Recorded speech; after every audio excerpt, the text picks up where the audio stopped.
All right, let's talk about something we're all experts in because of our parents' marriage. 40 years ago, marriage came with a manual, a short one. No diagrams, just 2 job descriptions. Take my parents. Their system was elegant in its simplicity. You didn't need couples therapy, you needed a volume knob. My dad's entire role in the marriage was to be silent, a quiet, sturdy pillar. He spoke in grunts, nods, and the occasional profound statement about the weather. The rain is wet. Thank you, philosopher king. His love language was existing in the same room without causing additional problems. He was the wall the family photos hung on. And my mom's role? To be loud. She was the broadcast system, the project manager, the emotional weather for the entire household. Who ate the last of the feta? Was IT a ghost? A ghost with a fork? The dishes are looking at me with sad eyes. This house is a tornado, and I'm the only one with a broom. That was the script. A perfect, time-tested 2-character play, the quiet wall and the loud tornado. And for them, it worked. It wasn't about happiness. It was about function. It was a division of labor so clear you could draw an org chart. Now look at us. My generation read that script and said, this is a tragedy. With really good food at the end, we don't want 2 solos. We want a duet. We don't want assigned roles. We want a partner. We want a partner, not a patriarchy. Let's be real. My dad was a patriarchy, a quiet, mustache patriarchy that napped. My mom ran the patriarchy, which is a confusing and powerful job. We're not interested in that sequel. We want the person who knows how you take your coffee and knows what your boss's name is because you've complained about them for 3 years. We want someone who asks, how was your therapy session? And doesn't mean it as a joke.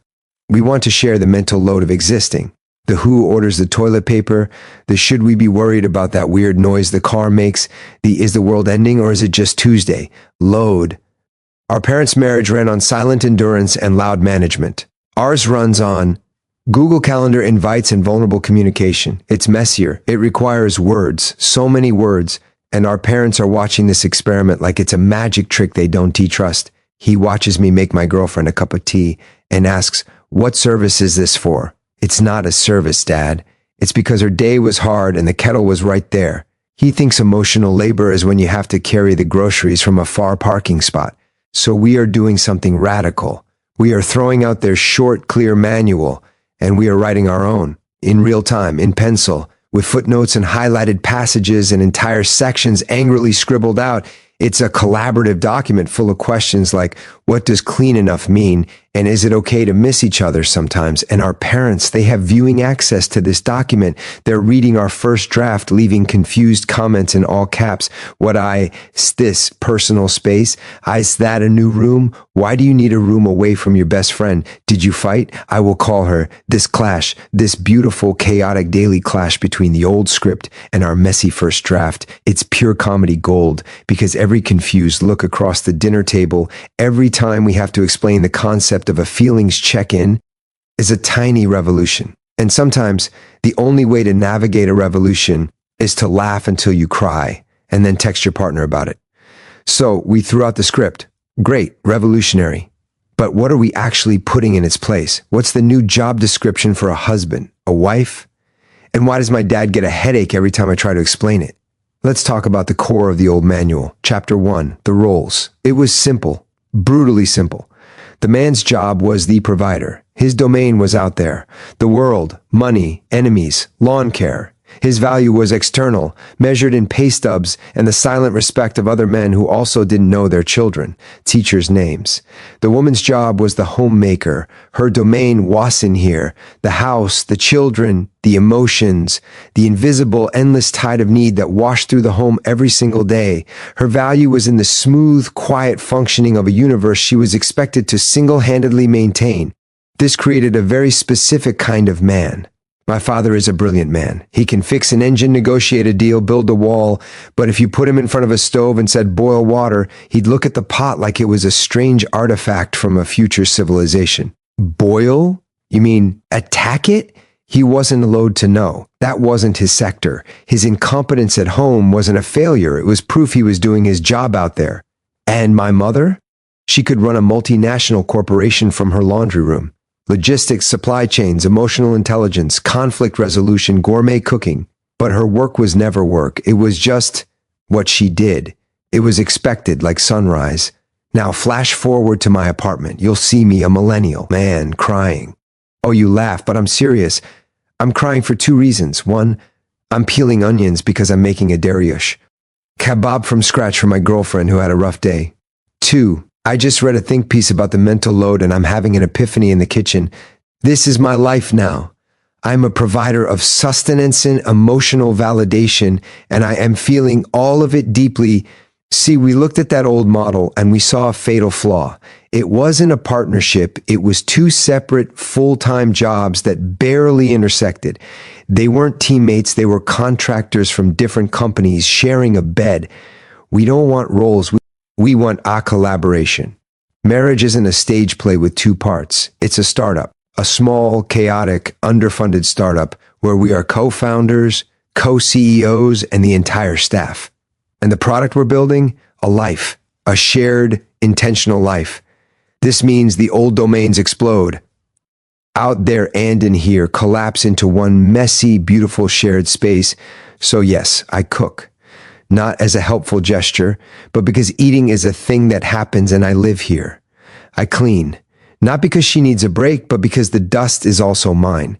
I know our friends' birthdays. I track the menstrual cycle, not as a spy, but as a co-pilot of this shared emotional and physical vessel. I schedule the doctor's appointments. I remember that her mother doesn't like tulips, and I cry. I cry because I'm stressed about my performance review. I cry because the dog is getting old. I cry because the world is on fire and the compost bin is full. My father had one setting, stoic. We have the full emotional spectrum downloaded.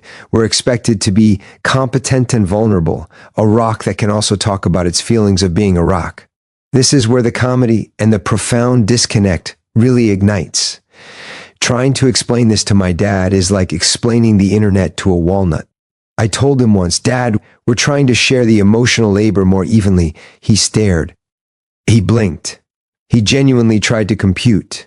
Emotional labor? He finally said.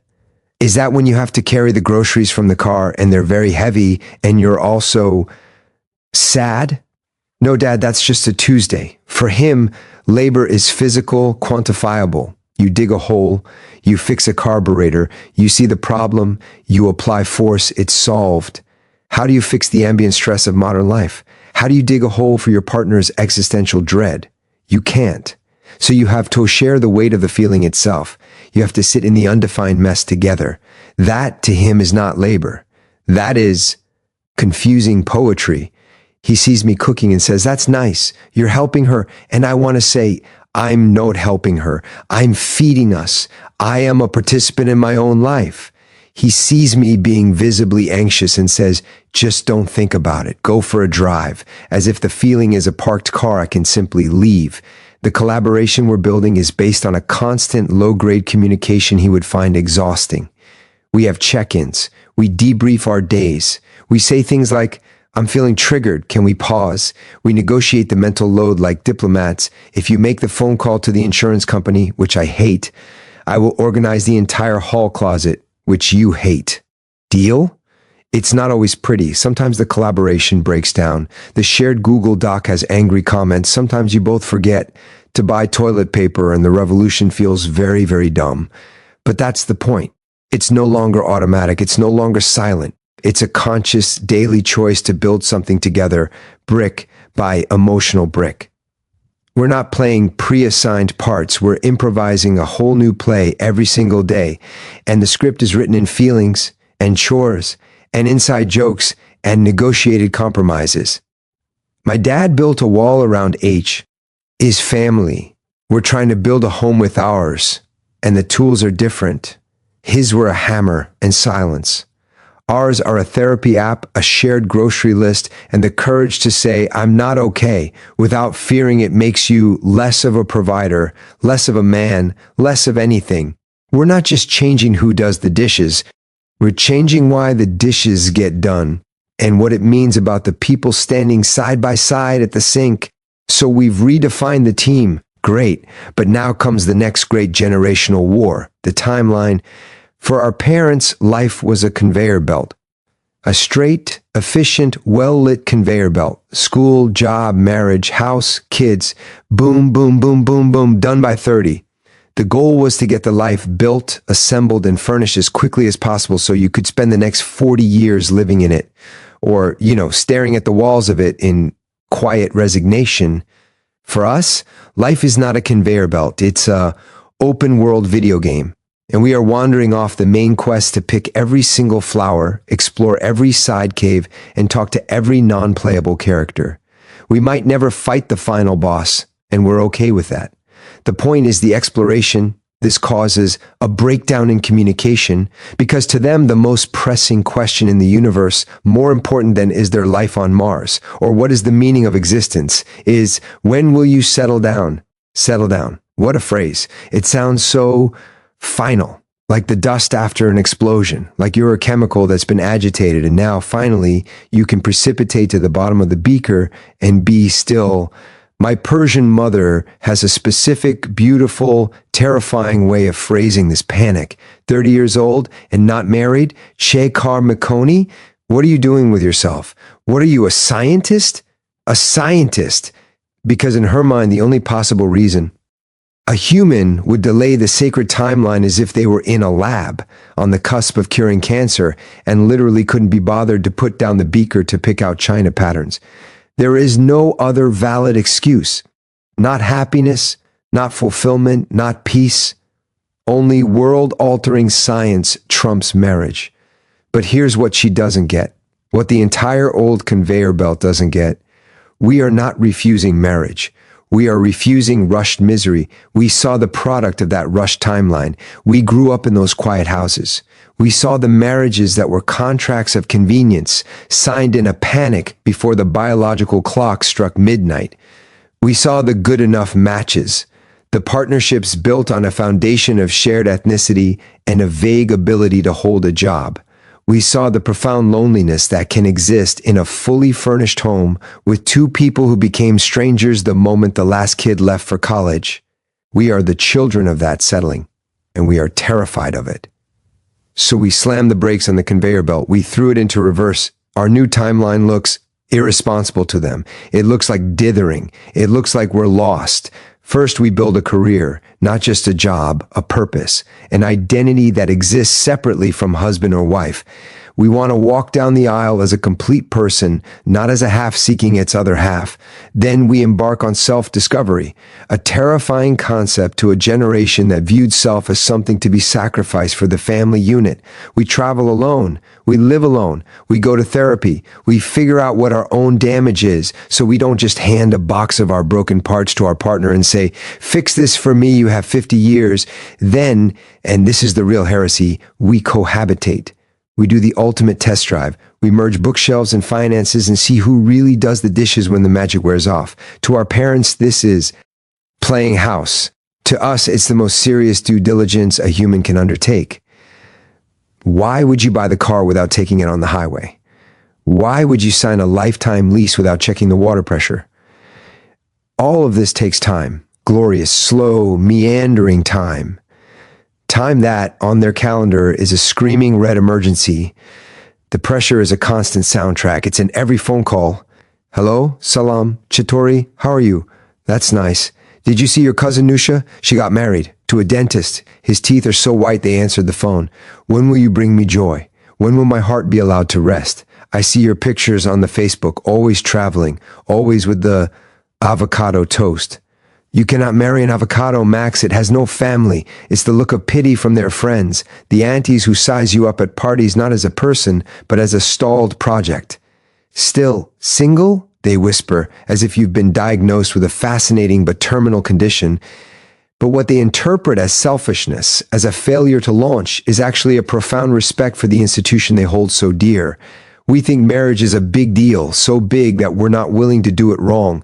We're not willing to do it because we're supposed to. We want to do it because we found our true collaborator. After we've built a self we're proud to bring to the partnership, the rush, the panic, the timeline, That's what cheapens marriage. It turns it into a checkbox, a social security strategy, a solution to loneliness that often creates a deeper, more intimate loneliness. So we linger in the in-between, in the complicated relationship status, in the apartment lease with a partner and no ring. We are consciously, deliberately choosing the uncertainty of maybe over the guaranteed misery of settling. We are waiting for the real thing, not just a warm body on the right timely. Nah. And to a generation that escaped war or poverty through the stability of early family building, this looks like madness. It looks like privilege.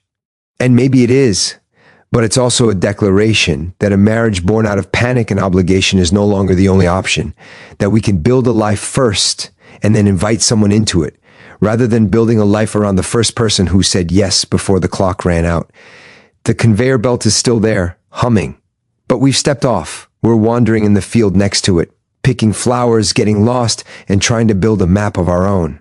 And from the belt, all they can do is yell, "Hurry up! You're falling behind!" But behind what? Behind a schedule that leads to a destination we've seen and have decided is not for us. We'd rather be late and sure than on time and miserable. And that simple, terrifying choice is the quiet revolution happening in every single one of our lives, one not yet at a time. So let's say you finally find your collaborator. You've done the self-work, you've test-driven the cohabitation, you're ready to build that startup. There's just one small problem. They're from the wrong planet, at least according to the old playbook. Because for our parents, especially immigrant parents, first-generation warriors who crossed oceans and survived, marriage wasn't just a union of two people. It was a fortress. The final, most important brick in the wall they spent their entire lives building to preserve who they are, to keep the culture alive, the language alive, the recipes alive, in a new world that was constantly trying to dilute it. Marriage was the ultimate act of preservation, a closed ecosystem, and then we, their children, grew up with one foot in that fortress and one foot in the globalized mall that is modern life. We fell in love with people whose names our parents can't pronounce, whose holidays confuse them, whose food doesn't smell like home, it smells like other. This is where the comedy isn't just observational, it's anthropological. It's a live documentary of a culture clash happening in your living room. Take my own experience. I brought home my girlfriend, Jenny. Wonderful woman, funny, smart, kind. Also, her entire family tree is from a small town in Minnesota where the most exotic spice is black pepper. My mother, God love her, prepared for this meeting like it was a UN summit with a hostile nation. She didn't just make dinner, she mounted a cultural defense. The door opens. Smiles, hugs, the usual. Then, my mother disappears. She comes back holding a single heavy object. She walks up to Jenny, face full of gracious, terrifying resolve, and places it in her hands. It was a Persian English dictionary. She just looked at Jenny and said, sweetly, "You will need this. We are speaking Farsi for the next 40 years of your life." Star. Tea with noon, it means bread. This wasn't malice. This was love. In her mind, she was handing Jenny the key to the kingdom, the rule book. This is how we are. Learn it or you will always be on the outside. The dictionary wasn't a weapon, it was a life raft. She was throwing it to Jenny, hoping she would grab on and be pulled into the safety of the fortress. But what my mother saw as a rescue, we see as a negotiation. For our parents, marriage is about preserving a culture. For many of us, it's about creating a new one. We are not choosing between the fortress and the outside world. We are building a brand new hybrid territory right in the middle, a sovereign nation of two. Our love isn't about finding someone who already knows the rules. It's about writing new rules together. Your Christmas tree might have a Persian Hamsa ornament hanging next to the star. Our wedding vows might include lines from Rumi and a Dave Matthews song.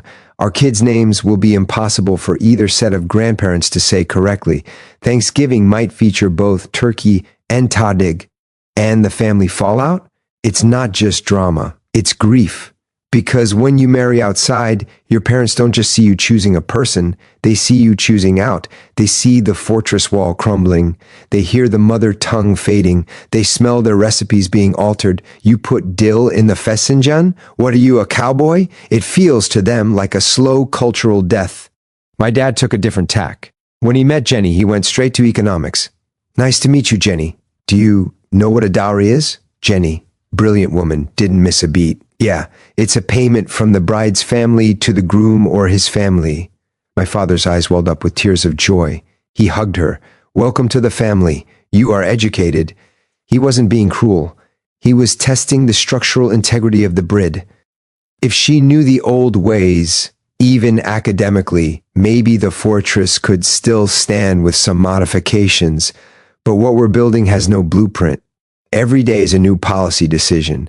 What language do we argue in? What do we do on December 25th? How do we explain to your Catholic grandmother why we aren't baptizing the baby, while also explaining to my Zoroastrian-ish aunt why we're even considering it? This is the real emotional labor they never taught us, the labor of translation, not of language, but of meaning, of explaining to your mother that your love for her and your respect for the culture she sacrificed everything for is not diminished by your love for someone who doesn't share it, that you are not leaving her culture, you are extending its borders, and explaining to your partner why your mother's seemingly hostile act with the dictionary is, in the twisted algebra of immigrant love, the highest form of acceptance she knows how to offer. We become full-time ambassadors, diplomats without a country constantly, soothing anxieties on both sides of the border. It's exhausting. But it's also incredibly creative. We are literal culture makers. We are inventing rituals on the fly. Okay, for our wedding, we'll do the Persian sofre ajdi, but instead of the sugar cones, we'll have our friends from college do a reading from The Office. It's messy. It will never be pure. And that is the point. The old world believed in purity, in keeping the bloodline, the faith, the tradition uncorrupted. The new world we're building believes in fusion, in the beauty of the and. You can have yoga and yogazis, you can have mindfulness and memuni. The dictionary my mother gave Jenny sits on our bookshelf now. We use it sometimes, but more often we're writing our own book. A phrase book for a country that doesn't exist yet, with chapters like how to explain to your kids why they have 2 new years and navigating the in-law commentary on your non-traditional career. The fortress offered safety, but it was a small room. We're choosing the open field, even with all its storms, because we get to build the house together from the ground up with a mix of both our stones. And yes, the elders from both villages will come and criticize the architecture, but the view from here, it's something neither of our families on their own has ever seen before. So we've rebuilt the team, ignored the timeline, and blended the cultures. We've done everything differently, but this leads us to the final, most terrifying question: what is the point? How do we even know if we're winning? For our parents, the scoreboard was brutally simple, and it only had one number on it: years. Success in marriage was endurance, period. It was staying on the boat. It didn't matter if the boat was leaking, if you were seasick, if you hadn't spoken to your fellow passenger in a decade, if you were both silently dreaming of different shores. You stayed on the damn boat. 50 years on the same vessel, gold medal, standing ovation, successful marriage. The goal was to reach the finish line of death together at all costs. The cost was often everything else: joy, passion, growth, the self. They called it commitment, and it was. But it was a commitment to the institution of marriage, sometimes at the expense of the actual people inside it. We saw that. We lived in the quiet, airless room of that success. We heard the silence that was praised as stability. We felt the chill of resentment that was called compromise. So we had to rip up that scoreboard and draw a new one. And on our new board, years together is just one metric, and it's not even the most important one. Our definition of success is terrifyingly fluid. It's qualitative, not quantitative. Success I. Are we better people because of this union? Are we challenging each other, learning, or are we just two statues gathering dust side by side? Success is happiness, not a constant manic high, but a deep, sustainable contentment. Do we still laugh together? Do we still look forward to coming home?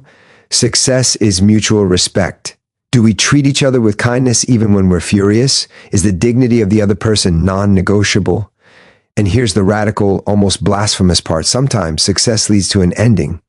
The ultimate success of a marriage in our new calculus might be recognizing with courage and heartbreaking clarity that it has run its course. That staying would mean the active destruction of those very metrics. growth, happiness, respect. That what was once a collaboration has become a confinement. Conscious uncoupling isn't a celebrity buzzword for failure. It's what happens when you apply the new standards. It's saying, we promise to honor and cherish each other. And we see now that the most honoring, cherishing thing we can do is to release each other to find a different kind of life. It's a terribly sad form of success, but it is a form of it. It's the opposite of the silent, enduring misery. It's a loud, painful act of respect. My parents' generation sees leaving as the ultimate catastrophic failure. The broken contract, the shame. We see staying in something broken, living a lie, as the greater failure.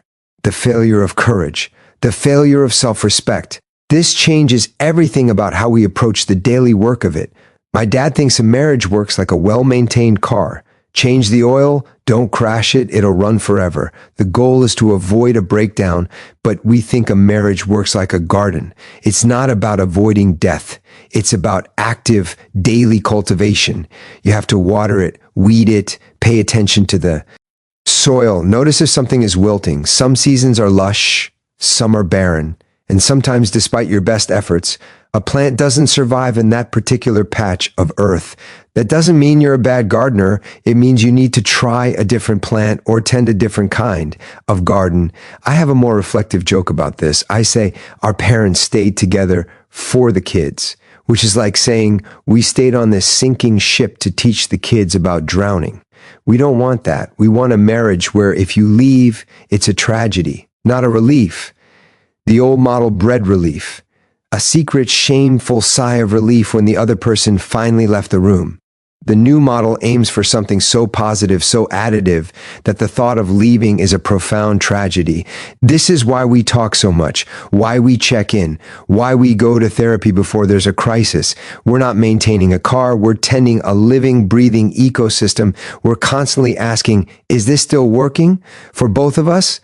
My mother says to me, why do you need to be so in love all the time? Love fades, that's life. And I tell her, Mom, the Wi-Fi shouldn't fade. The love definitely shouldn't fade. We're not aiming for a quiet ember. We're trying to keep a fire going. It's a much harder job. Endurance is passive. You just have to not quit. Cultivation is active. You have to show up every day with water and sunlight.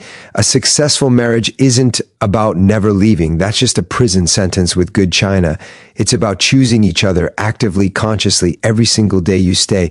It's the daily re-up, the million tiny choices to listen when you're tired, to touch when you're busy, to apologize when you were proud, to see them again tomorrow as someone you still want to discover. The door isn't locked. It's very much open. And that's what makes staying inside so powerful. You are not a hostage. You are a willing citizen of this tiny two-person country you've built. So the old question, will you stay together forever, is replaced by a scarier, more honest one. Do you both still want to be here today?